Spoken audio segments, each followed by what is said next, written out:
Welcome back to my second report about the men's final. Looking back, I really liked the women's round. You had to be fierce, climb well, read the problems right, couldn't waste too much time, and there wasn't too much standing around.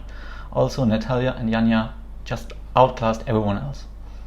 To top it, Janja also won because she was able to solve Boulder 1 better than Natalia, and not in a fancy coordination move, but in a technical power passage. I really like that.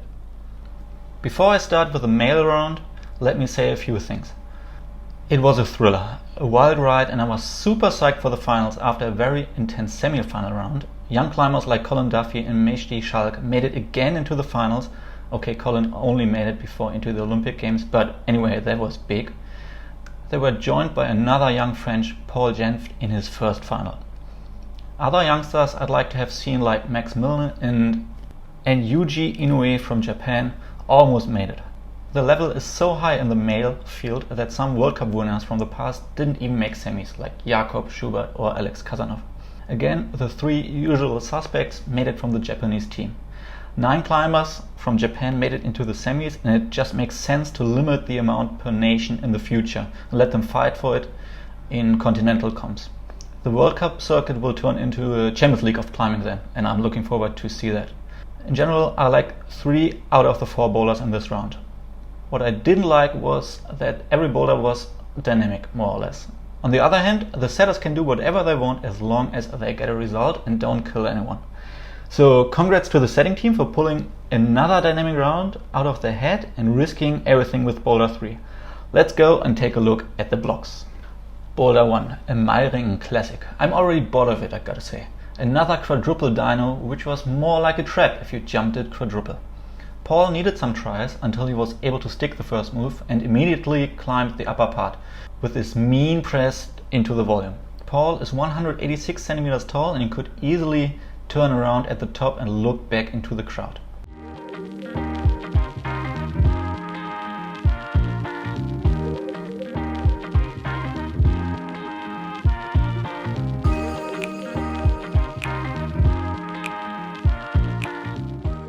So it was actually easier to slow down on the first 2 holes, skip the third and jump straight to hold number 4.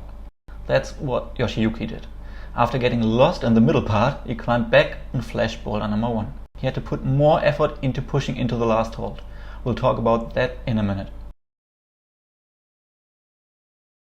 Colin had problems matching the last hold, came multiple times into the position but couldn't hold it. Mejdi needed 2 tries, Tomoa flashed it. Why didn't Colin stick it? It was definitely easier for Paul because he didn't need to push into stretched arms. On the other hand, his long limbs made the position before more difficult. Angles are bad here, but we can compare Mejdi and Colin here somehow. Feet. Colin's left foot stays slightly further to the left than Mejdi. Maybe he needs to stretch more because of this and loses his right foot. The whole position becomes unstable and he cannot push properly into the volume. Head. Climb on a slab which is hard and tilt your head back. As soon as your head is the furthest point outside, like here, it can pull you back. And also his right palm isn't properly pushing underneath and below onto the volume. Look at how hard Tomoa has to fight here and how quick he pulls his head in underneath the volume to create a stable position. Really hard to analyze and say what's wrong here. Small margins, but definitely not size, because apparently Tomoa and Colin are the same size. The jump. It was all about slowing down, possible on the first 2 holes. Maybe a trap, maybe it's super demanding to hit every hole perfectly if you tried the quadruple like Mejdi tried here. Anyway, it split the field already. Super good to see how Tomoa slows down here on the right side, takes the momentum and uses it to create an upwards momentum, supporting it with his left arm, first pulling, later on pushing on the side pull to get higher and carry the swing further left. The rest is just style. Colin reaches it with a straight arm and swings through it below. If the target hold had been higher, this different way maybe would have made it harder for Colin, but like this, just a more genius approach by Tomoa, which didn't make any difference at all in the end. Boulder 2 and another first move dyno. This time upwards into the volume crack, which didn't have any friction inside or outside. Apparently that was the supposed beta. Stepping higher with both feet and planting the left one on the grey triangle. With Paul's size, the launch was more powerful because he's quite bunched in the start, but he made it several times. Didn't hit the slot perfectly though, and never changed his beta. His last go was definitely his best. Stuck it for a millisecond. So get stuck in the volume, push down on the volume, and create an opposing force to get stable. In theory. Yoshiyuki didn't get anything done, but Colin did. First he tried the same as the other two, going into the crack, looked promising, but then in his second try he already changed his way, going with his right hand immediately to the zone. They are almost at the same height, so why not? And then he stuck it, matched the pinch with his left hand, next pinch set up for the pogo and missed it with both hands. Unfortunately he didn't climb boulder number 2.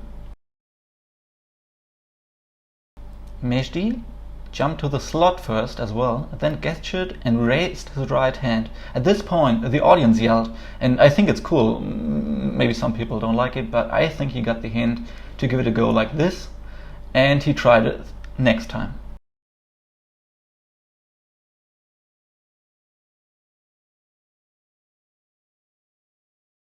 Unfortunately, he fell at the top as well, but still had time to go for another try. And then he sent it. Mejdi was the first one sending boulder number 2.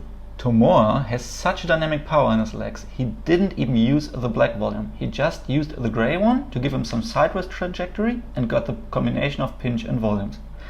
On the other hand, he had problems matching the pinch though. I don't know, Tomoa has a weakness? And he didn't send it. I was really surprised. A jump Tomoa couldn't do. So Mejdi with the only top in boulder number 2, 2 jumps again and a pinch, so let's see.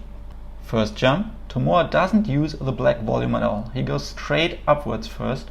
Mejdi uses the black volume and creates a sideways movement from the beginning on, which he continues over the black volume to the right. Once Tomoa has the left volume stack, he uses the grey triangle to create a sideways movement to the right and pushes away from the grey triangle. Super cool to see 2 different ways in such a hard move. Second dyno. Tomoa doesn't use his right leg to create momentum. I don't know if he felt uncomfortable on pinches or whatever. This is the moment they both release their right hand. Easy to see how smart Mejdi uses his right leg to lead the movement. It carries his body sideways, but also pulls his hip closer to the wall. Tomoa's leg swerves sideways, but not towards the volume. Mejdi's right leg already hits the volume before his hands touch the last hold. Now he's able to smear on it and minimize the swing. Tomoa doesn't have anything to stop the momentum and is off. Boulder number 3. Disgraceful, too hard, not obvious, weird stuff. It wasn't a pleasure to see all climbers struggle with the start, but in the end it was a heartbreaker, and I hope that the IFSC doesn't get rid of starts like this. So it was difficult to establish a controlled starting position. As far as I know, it doesn't say in the rules that you have to keep the stable position for any time. It can be stable for a second, millisecond, up to the judge. Anyway, we'll get to that in a bit. Paul at some point found the stable position and sent the boulder immediately afterwards, running into the start, dropping down for a millisecond, and then another dyno. Why not another dyno for the show, right?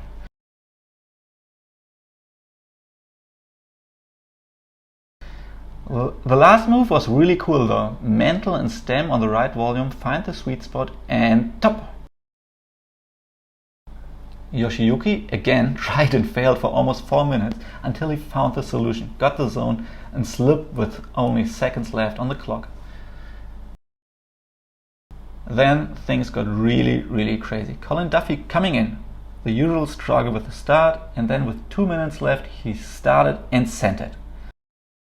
Mejdi, still leading the final, didn't have any clue, clearly frustrated and didn't do anything. Tomoa also nothing. Kokoro, with seconds left, found the solution and then he ran out of time and didn't send it. He dropped the top of boulder number 2 and also needed several tries for boulder number 1. Just wasn't his comp today. Then Colin came back in. Apparently he didn't get a stable starting position in his first sand go. So he needed to do it again. And then again. So let's see what's stable, what's not, and how to do the last move. So in the end, Colin Duffy climbed boulder number 3 times. That was super amazing. He was really angry. The crowd was cheering wild. Everyone was just super psyched. It was great effort, great show. Thank you, Colin Duffy. You're almost top bowler 1, almost top bowler 2, really close. Well, left side is unstable, right side millisecond or more stability. Hard to judge, impossible to sell to the masses, even climbers. But in my opinion, still worth trying because it confuses a lot of climbers. So keep on selling weird stuff like this. Mixing it with all the other bowlers into one round. The setters did it. I think I would have said one slower bowler, but whatever, who am I to say? I think it was a little bit boring to see them defeated, but on the other hand, if you don't know the rules about the starting position, what are you going to do? It's part of the game, right? Let's see what the IFSC does about bowlers like this. The finish move. Kokoro was just too low with his right arm. Even Paul with more height was higher and had more length. Colin, being even smaller, had to go way higher. Boulder number 4, the end boss. Going into boulder number 4, I thought and I hoped, and I would have bet everything I own, which is not that much, that Mejdi will win. Dynamic campus move, then wild sloper slapping, no biggie for Mejdi, right?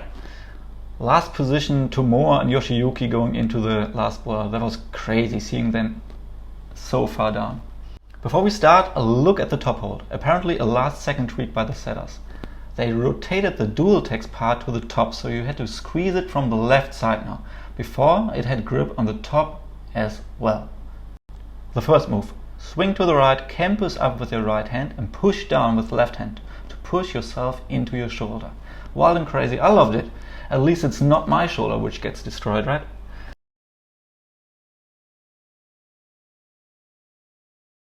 Paul went to the zone, thought it's better to skip for the last move. Well, it's not.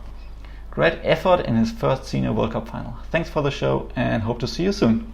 Yoshiyuki found a place to place his heel, even though the setters tried to block it, and did a wild Shosholotsa move into his shoulder, creating an opposing force with his heel.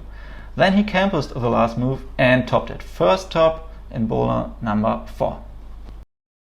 Colin used more of his hip to throw him higher. Slipped off the last hold, and unfortunately we don't have a better angle for this. I guess he touched too much of the non-texture part and didn't send the bowler at all. Epic performance by Colin all over this night. Just wow and thank you. Mejdi just needed to top to win. Nothing else. He got the first hold only with 3 fingers and then got it a little bit too high. No! That wasn't a slippery part. Thank you, Mejdi. That was it. He wasn't able to send bowler number 4. Yoshiyuki leading, and Tomoa had 4 tries to move past Yoshiyuki. First try. Tomoa is doing the first move. First try. Looks really easy how he does it, and then moves confidently towards the top. Mejdi all over again.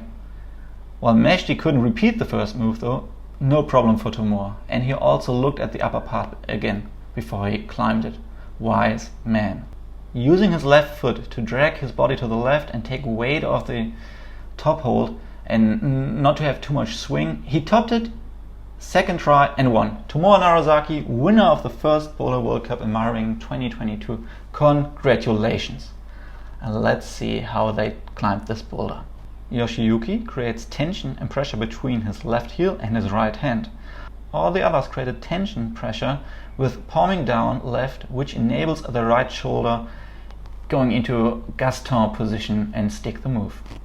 Now the swing. Paul and Mejdi had a different swinging phase. Paul opened his body to the left, while Mejdi opened his body to the right. But common, focusing onto the hold you go to.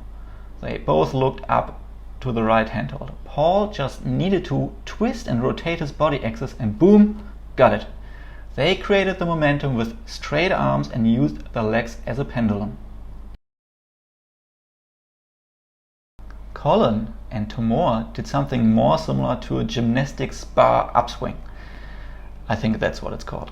Using their hips and pulling hard at the highest point with a hip going for it, Tomoa did it a little bit more frontal, swinging from below, while Colin turned his hip sideways inwards. Super technical execution of a still powerful move to create momentum upwards. Just masterclass climbing here. To sum it up, amazing, a thriller, intense, nothing more to add. An amazing display of different ways how to climb 4 boulders. Different people climbed different boulder problems. Tomoa took the win on the last boulder. Incredible tension and thrilling up to the second to last climber climbing. I'm done watching it again and again. I said my 2 cents about the styles and whatever. I hope you enjoyed the report. Tell your friends and share the videos if you liked it. It would help me a lot. So that's it. Nikki, back on vacation. Bye!